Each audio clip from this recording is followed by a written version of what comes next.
اور اللہ تعالیٰ نے اسے ایسا نازل فرما دیا کہ رہتی دنیا تک کوئی اس میں ایک حرف بھی چینج نہیں کر سکتا۔ اس کی حفاظت کا ذمہ بھی اللہ سبحانہ وتعالیٰ نے خود لیا ہے۔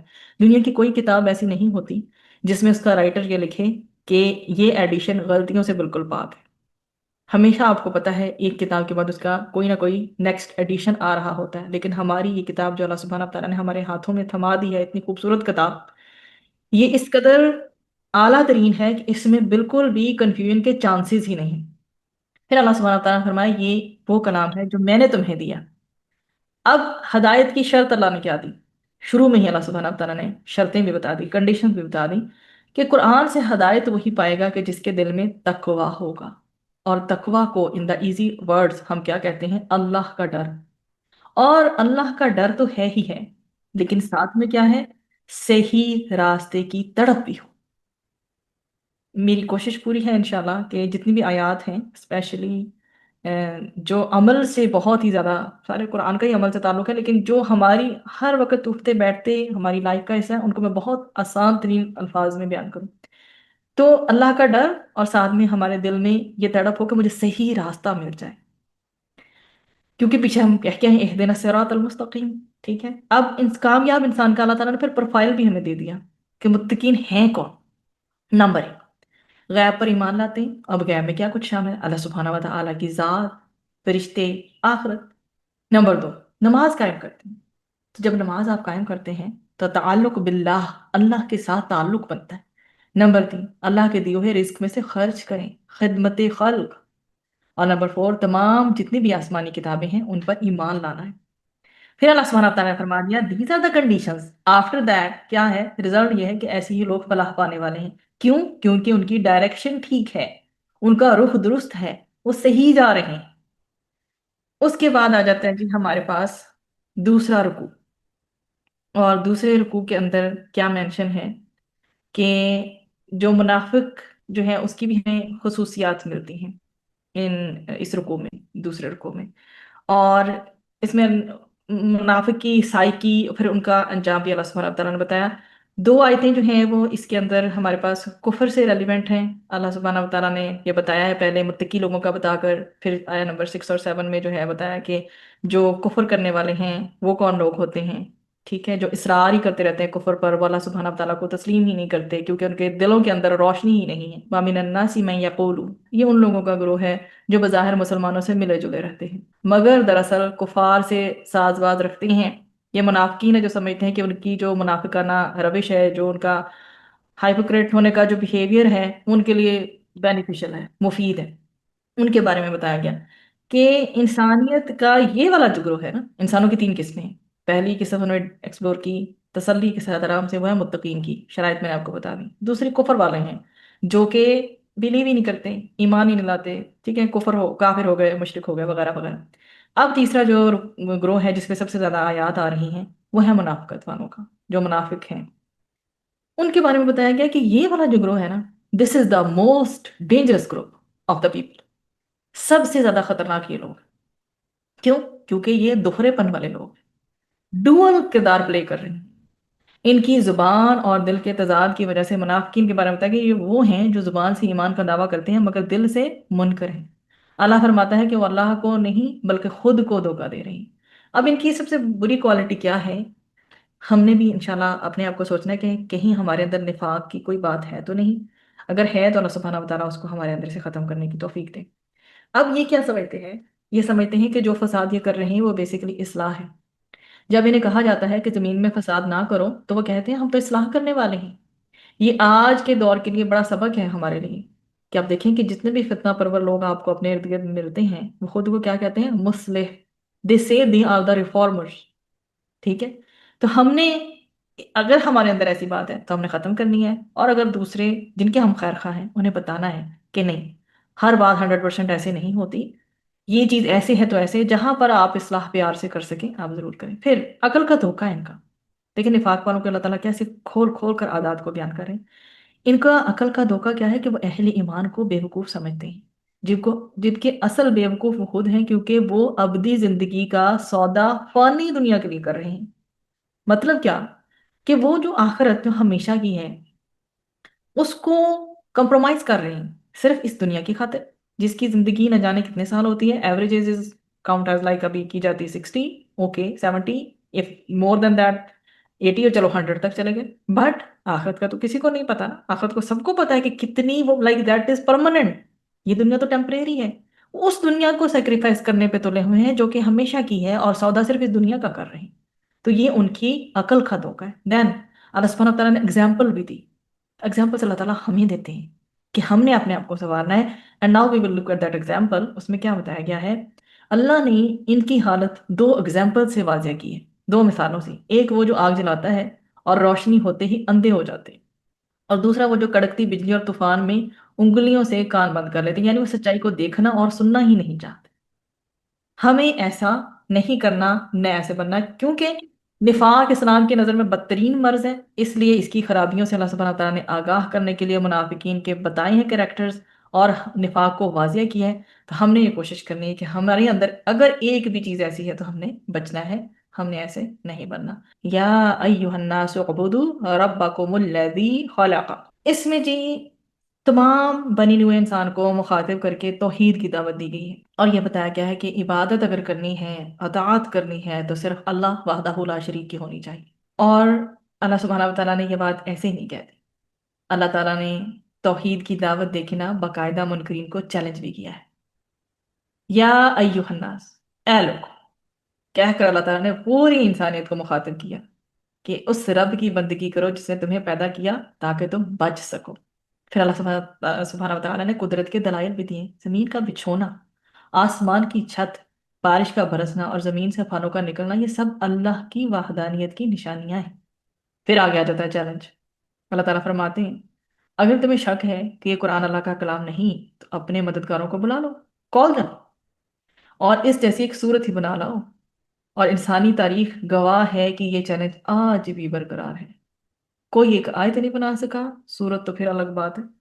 اب پھر اس کے بعد اللہ سبحانہ تعالیٰ نے آگے جو کہا آخر میں اس رکوع کے انجام میں کفر بتایا اللہ نے. جو لوگ حق کو جان لینے کے بعد بھی ضد پر اڑے رہیں گے، ان کا ٹھکانہ کیا ہے؟ آگ ہے، جس کا ایندھن کیا ہوگا؟ انسان اور پتھر. اللہ تعالیٰ ہمیں ہدایت عطا فرمائے. اللہ سبحانہ و تعالیٰ ہمیں توفیق عطا کرے کہ ہم ان سب برائیوں کو دیکھتے ہوئے ایک ایک کر کے اپنی بری عادتوں کو اپنے اندر سے ختم کرتے چلے جائیں. وَإِذْ قَالَ رَبُّكَ لِلْمَلَائِكَةِ. اب اس رکوع میں انسان اگر اپنی تخلیق کے مقصد کو سمجھے کہ یہ میرے لیے ہیں، تو یہ بات ناممکن ہے کہ وہ اللہ کے جو ہے اللہ پر ایمان نہ لائے اور احکام الہی پر عمل نہ کرے. جب اسے سمجھ آ جاتی ہے کہ میری تخلیق کا مقصد کیا ہے، اللہ تعالیٰ نے بنایا مجھے کس کے لیے، کس لیے ہے، تو پھر ایمان بھی وہ کھلے دل سے لاتا ہے اور اللہ سبحانہ و تعالیٰ کے تمام احکامات پر اپنا سر بھی جھکاتا ہے. اب ہوا یہ کہ یہ رکوع ہمیں بتاتا ہے انسانیت کی ہسٹری کے بارے میں، جو ہمیں اپنی اصل یاد دلاتا ہے کہ اللہ نے فرشتوں کو بتایا کہ میں زمین میں ایک خلیفہ، ایک نائب بنانے والا ہوں. یہ انسانوں کے لیے سب سے بڑا اعزاز ہے. This is an honour for us and the greatest honour. علم کی برتری کی بات کی گئی اس رکوع میں. فرشتوں نے انسان کے فساد پر اندیشہ ظاہر کیا تھا نا، کہ جو ہے وہ انسان جو ہے فساد نہ کرے کہیں، جب اللہ سبحانہ تعالیٰ نے اناؤنسمنٹ کی کہ میں خلیفہ بنانے والا ہوں. مگر اللہ نے آدم علیہ السلام کو اسما کا علم، نیمز کا، ناؤنز کا علم دیا، اشیاء کی حقیقت کا بھی علم عطا کر دیا، اور فرشتوں پر برتری ثابت کر دی حضرت آدم علیہ السلام کی. یہ سبق ہے، this is a biggest lesson for اس، کہ انسان کی فضیلت اس کے علم اور عقل میں ہے. اور کتنے آج ہم اشرف المخلوقات ہیں. ہم ایک لمحے کے لیے ذرا سوچیں، اس سارے معاملے کو اللہ سبحانہ و تعالیٰ نے ہمیں کیا بنایا ہے؟ انسان کو کیا بنایا ہے؟ خلیفہ بنایا ہے، نائب بنایا ہے، پھر برتری ثابت بھی کی ہے رشتوں پر.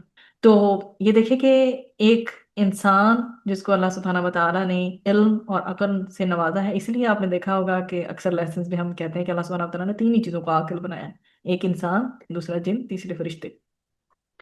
تو اللہ تعالیٰ نے علم بھی دیا اور عقل بھی دی ہے ہمیں، اور پھر فرشتوں کو حکم بھی دیا ہے کہ سجدہ کرو. یہ کس قدر بڑی بات ہے!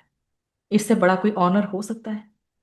اب تکبر کا مقابلہ جو ہے وہ عاجزی سے ہوا. آگے جو بات ہوئی، ابلیس نے پھر سجدے سے انکار کر دیا. جب اللہ سبحانہ تعالیٰ نے حکم دیا کہ سجدہ کرو حضرت آدم علیہ السلام کو، تو پھر جو ہے ابلیس نے سجدے سے انکار کیا اور کافر ٹھہرا، جبکہ آدم علیہ السلام سے